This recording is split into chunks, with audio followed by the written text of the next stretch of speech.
Welcome to Ancient Spiritual Knowledge. I'm your host, Zoe Parker, and in today's episode, we journey into the forgotten language of frequency. Across time, civilizations have spoken of sound, not only as music, but as medicine.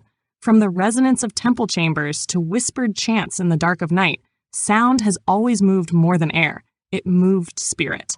Today, we ask, did the ancients understand healing in ways we have forgotten? And if so, can we listen once more? In the hush between heartbeats, humanity has always yearned for healing. Not merely the mending of flesh, but a restoration of something deeper, something unseen. Across time and culture, this longing has drawn people toward vibration, rhythm, and tone. In tribal deserts, mountain monasteries, and river temples, sound was not entertainment. It was a sacred bridge, a way of reaching into the invisible and inviting balance to return. In ancient Mesopotamia, priestesses were known to chant to the sick. Their voices, droning in harmonic patterns, were said to restore the body's alignment with divine order. Egyptian temples used chambered resonance to amplify ritual tones, designed not just for the ears, but for the bones. These structures were built with an understanding that the body receives sound as much through skin and marrow as through hearing. It was not passive listening. It was communion. In India, the Sanskrit language was more than script. It was vibration encoded. Mantras were not random syllables. Each sound was believed to correspond with specific energy centers in the body and with archetypal forces of the cosmos. The syllable Om was not merely a symbol of peace. It was said to be the primordial vibration, the very sound the universe made at birth. Chanting was considered a form of tuning, bringing human life into resonance with divine creation. Similarly, Chinese medicine has long spoken of tones as keys to organ systems. Specific vocal sounds were taught to release stagnant energy from the lungs, liver, kidneys, and heart. It was understood that illness begins in the vibrational field, long before symptoms appear. In this view, healing was not the interruption of pain, but the reestablishment of harmonic flow. The indigenous tribes of the Americas spoke of the drumbeat as the heartbeat of the earth. Shamans entered trance not by silence, but by sound, rhythms that pulsed them across dimensions, songs that anchored them between worlds. The voice was an instrument of access. The rattle, the flute, the breath, they were extensions of spirit in motion. This was not symbolic belief, it was lived reality. Illness, imbalance, despair, all were seen as expressions of dissonance. And sound, when rightly offered, was the medicine that remembered the original note of wholeness. Whether it came from a crystal bowl or a sacred syllable, it was never just a sound, it was a return. The origins of sound healing are not traced to one place, but ripple out from many sacred centers, each echoing a common reverence for vibration. Among the oldest known systems is the Vedic tradition of India. Rooted in oral transmission thousands of years before written text, these teachings preserved intricate chants known as the Samaveda. These chants were not composed, they were received. Seers, or rishis, believed they heard the music of the cosmos and transcribed it into sound through mantra. These tones were not merely offerings to gods, but precise tools to shape consciousness, alter energy, and align human life with celestial rhythm. In Egypt, the temples of Karnak and Dendera were not only places of worship, but centers of healing resonance. The Temple of Hathor, goddess of music and love, held chambers where priests and priestesses used sound rituals for physical and spiritual restoration. The sacred sistrum, a rattle-like instrument, was shaken in repetitive patterns believed to dissolve energetic blockages. Carvings show initiates using vocal toning in ritual posture, eyes closed, lips parted, not in prayer, but in projection of sacred frequency. In the Pythagorean tradition of ancient Greece, music was studied as a mathematical and mystical force. Pythagoras taught that everything in existence is vibration, and that harmony within the soul could be restored through what he called musica universalis, the music of the spheres. His lyre was not for performance, but for attunement. Each interval, each string, held an exact numerical relationship that corresponded to emotional and physiological states. Illness was considered a misalignment with these natural ratios, and healing meant a return to inner symmetry. In the ancient Hebrew mysticism of the Kabbalah, the spoken name of the divine was considered too sacred for casual utterance. not only for reverence, but because of its vibrational potency. Each letter carried energetic power, and combinations of sacred names were chanted in concealed rituals to invoke healing, protection, and illumination. Language itself was seen as a force that could shape reality when intoned with intention. These traditions did not treat sound as metaphor. They treated it as law. From Sanskrit mantra to Greek tuning forks, from Egyptian temple chants to Tibetan overtone singing, the ancients held a core belief. Sound, when aligned with natural order, could shift matter, mood, and destiny. It was not performance. It was precision. And those who mastered it were not musicians. They were healers. Across continents and centuries, experiences with sacred sound have left behind more than just myth. They have imprinted memory into the spiritual body of humanity. The energies evoked by certain tones, rhythms, and chants do not fade like passing melodies. They echo in the deep intuition of those who encounter them, healers, mystics, seekers, and ordinary people alike, each touched by a vibration that seems to stir something ancient and buried within. In modern times, individuals immersed in traditional sound ceremonies often report visceral shifts. Participants in Amazonian healing rituals speak of the Icaros, sacred songs sung by shamans during plant medicine journeys. These melodies are not composed. They are received in altered states and sung to guide energetic release. People describe sensations of waves moving through the body, emotions uncoiling, or a sudden clarity entering the mind. Even without understanding the words, the vibration works. Similarly, Tibetan monks practice overtone chanting, layering harmonic frequencies in a single breath. In the presence of these chants, listeners report feelings of groundedness, subtle warmth through the spine, or an expanded awareness of time. The low, resonant tones seem to bypass logic and speak directly to the energetic body. Some describe it as being tuned from the inside out, as if the sound rearranges the inner architecture of being. In ancient Greek temples, it is said that certain musical intervals were forbidden to be played in public. Not because they were dangerous, but because they were too powerful. The tritone, known as the devil's interval in later Christian Europe, was considered destabilizing. Yet in healing rites, this dissonance was sometimes used to break emotional stagnation or shake loose repressed memories. The ancients understood that harmony heals, but sometimes a temporary disruption was needed to reach it. Energy medicine practitioners today often speak of frequency as an invisible architecture. When tuning forks calibrated to specific hertz levels are placed near the body, shifts in mood, circulation, and pain response have been observed. Clients describe the feeling as familiar, not new, but remembered, as if the body knows this vibration and has simply been waiting for its return. Mystics have long said the soul responds to tone the way the flower responds to sunlight, not by choice, but by nature. When certain sounds are heard, the subtle body listens more deeply than the ears ever could. It opens, releases, realigns. These responses are not rooted in belief. They are felt. Ancient accounts and modern experiences converge in one truth. Sound is not just heard. It is received. The echoes of sound healing are not confined to one tradition, nor bound by geography. Across the world's oldest spiritual systems, we find archetypes, rituals, and mythologies that place vibration at the center of creation and restoration. These are not coincidental parallels. They speak to a shared spiritual intuition, a memory held within the collective soul of humanity. In the cosmology of the Hopi people, the world was sung into existence. The Spider Woman, a divine creatrix, wove the web of life through song, pulling strands of spirit and matter into form. Her music did not entertain, it manifested. The idea that the universe was born not in silence, but in sacred resonance, finds kinship in Hindu beliefs. There, the first sound was Om, the vibration that split the formless into form, the timeless into time. It was not merely a symbol, it was the frequency that seeded all things. In the ancient Nordic tradition, the god Odin gained wisdom not through conquest, but through sacrifice. Hanging from the world tree, he received the runes, not only as symbols, but as vibrational keys. Each rune carried a sound, a pulse, a frequency that could invoke change. These sounds were whispered, sung, or carved, used in healing rites and spiritual navigation. The runes were not letters. They were codes of sound and spirit. In West African cosmology, the drum is not an instrument, it is a deity. In Yoruba tradition, the talking drum speaks the language of orishas, divine forces of nature. In ceremonies, the drum calls forth these energies, invoking rain, healing, fertility, or release. The rhythms are not composed for music, but intuited for medicine. The drum does not mimic the heartbeat, it remembers it.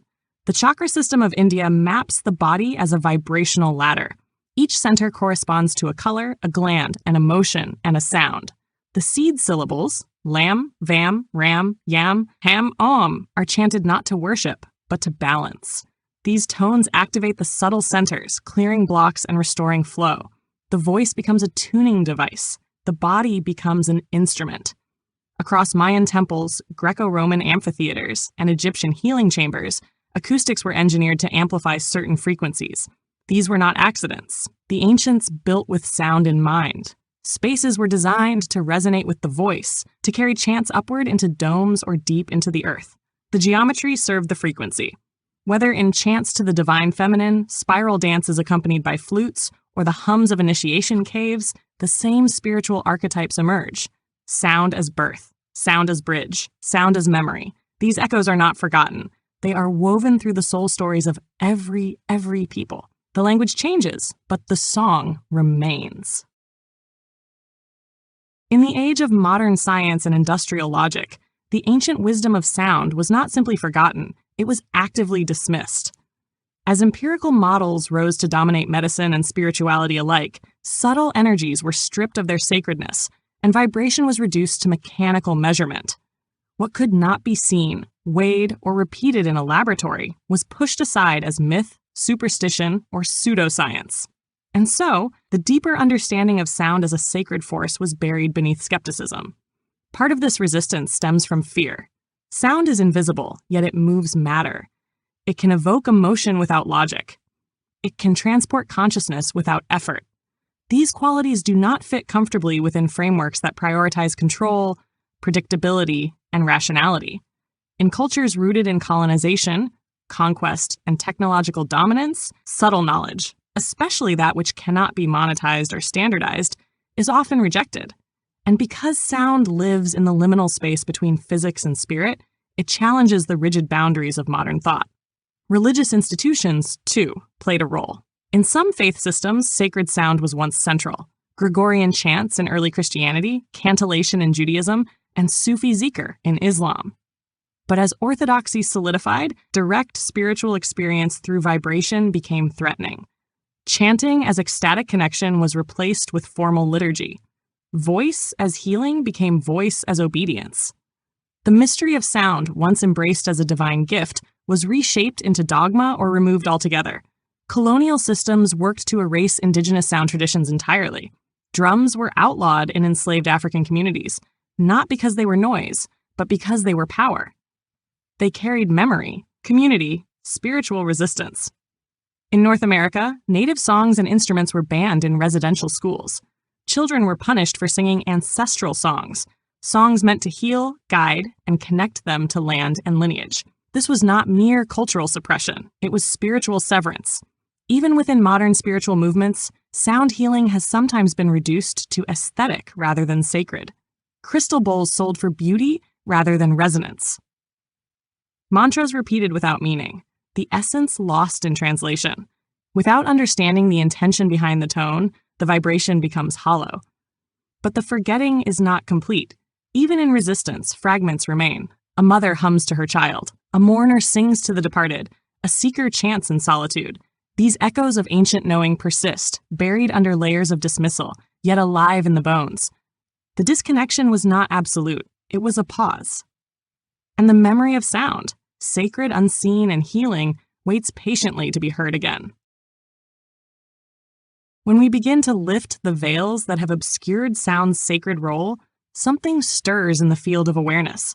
Sound becomes more than sensation. It becomes memory, ancestral, cellular, and cosmic. In the spiritual resurgence of the present era, voices are rising not only in protest or celebration, but in remembrance. A quiet awakening is unfolding, where ancient frequencies are being felt again, not as nostalgia, but as medicine for the soul. Modern mystics speak of vibrational medicine not as theory, but as truth lived through experience. Energy fields respond to frequency. Emotional trauma, stored silently in the body, can be coaxed to release through specific tones. The sound does not force, it invites. As the vibration meets the density of pain or resistance, something begins to soften. Grief emerges, not to overwhelm, but to be seen and released. The sound does not explain, it reveals. Past life recall often involves sound. Individuals undergoing regression therapy have described moments in ancient temples surrounded by chanting, drumming, or harmonic resonance. These scenes arise not from imagination, but with full sensory detail. A woman in the present may suddenly feel her throat tremble as she remembers herself as a priestess singing for healing in a sanctuary long buried. The memory comes not through thought, but through tone. Something she hears in the present unlocks a doorway to the past. There are also reports of spontaneous soul remembrance through music. A person may hear a song in a language they do not know and weep without understanding why. They may feel as though the sound is calling them back to something they cannot name. These reactions defy rational explanation. But in the metaphysical view, they are not irrational. They are ancestral echoes, awakening latent codes in the subtle body. Sound becomes a key in multidimensional healing. In this view, the human being is not only flesh and mind, but also light and vibration. Illness may exist not only in the physical form, but in the etheric, emotional, or astral bodies. Certain frequencies can reach across these layers, restoring coherence where fragmentation has occurred. A chant, a tone, even a single note sustained with presence can bring the soul back into harmony with itself. When attuned with sacred intent, sound can open timelines, dissolve illusions, and remind us of our origin, not as isolated matter, but as resonance within a living, conscious universe. To hear with this kind of listening is not only to understand, it is to return. Not just to health, but to wholeness. To remember that we are not merely beings that hear sound, we are beings made of it. As the ancient harmonies resurface, questions rise from the silence they left behind. What caused the break in our resonance? How did humanity forget the sacred frequencies that once shaped temples, ceremonies, and the soul's alignment with nature? The answers are not simple, but they are inscribed in the rhythms of history. Times when power displaced presence, when conquest overshadowed communion, and when the sacred was commodified or concealed.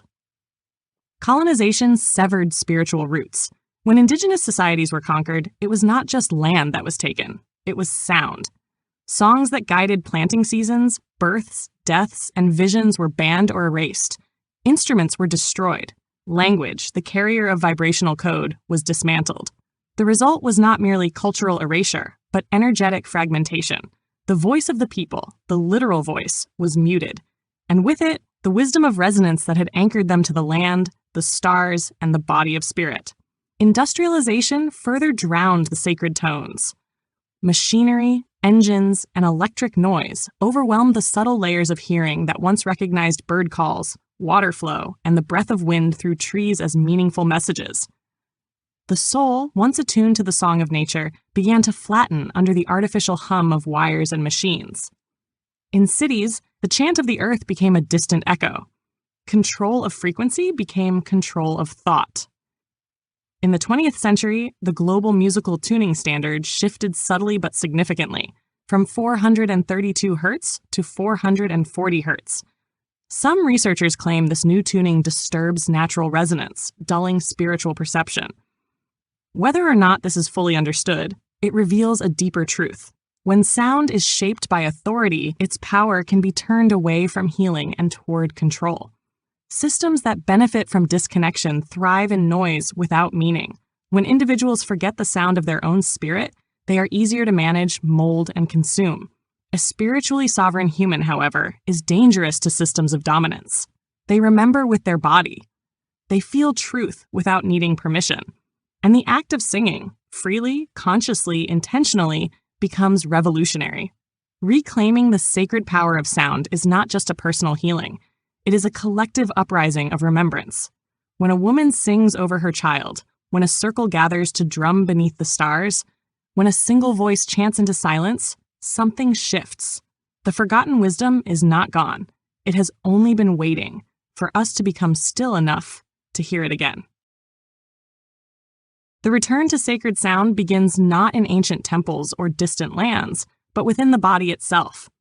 Each person carries a vibrational blueprint, a memory of wholeness encoded in breath, voice, and listening. To awaken this inner resonance is to reconnect with something far older than language. It is not about performing rituals perfectly or owning the right instruments. It is about remembering how to feel sound again, from within. When breath is slowed and sound is invited to rise naturally from the body, healing begins. Humming can regulate the nervous system, stimulate the vagus nerve, and calm the mind. Chanting simple syllables like om or ah with full presence brings the body into a rhythmic coherence. The voice becomes an offering, not for performance but for balance. The sound does not need to be beautiful. It only needs to be true. Daily practice may involve toning with intention. Each vowel sound carries a frequency that resonates with different parts of the body. The E sound stimulates the crown. The U vibrates through the belly. When vocalized with mindfulness, these tones can clear stagnant energy, shift emotional weight, and awaken dormant vitality. The practitioner becomes both healer and healed, tuning themselves like an instrument of spirit. Silence, too, is part of the sound. In the stillness between chants, in the pause after the final note, something sacred is revealed. It is in this space that the vibration settles into the bones. The silence is not empty. It is full of integration. The ancients knew that to truly hear, one must also know how to stop making noise. In this quiet, the soul speaks. Sacred sound practices do not require temples. A kitchen, a forest trail, a quiet bedroom, all become sanctuaries when sound is used with reverence.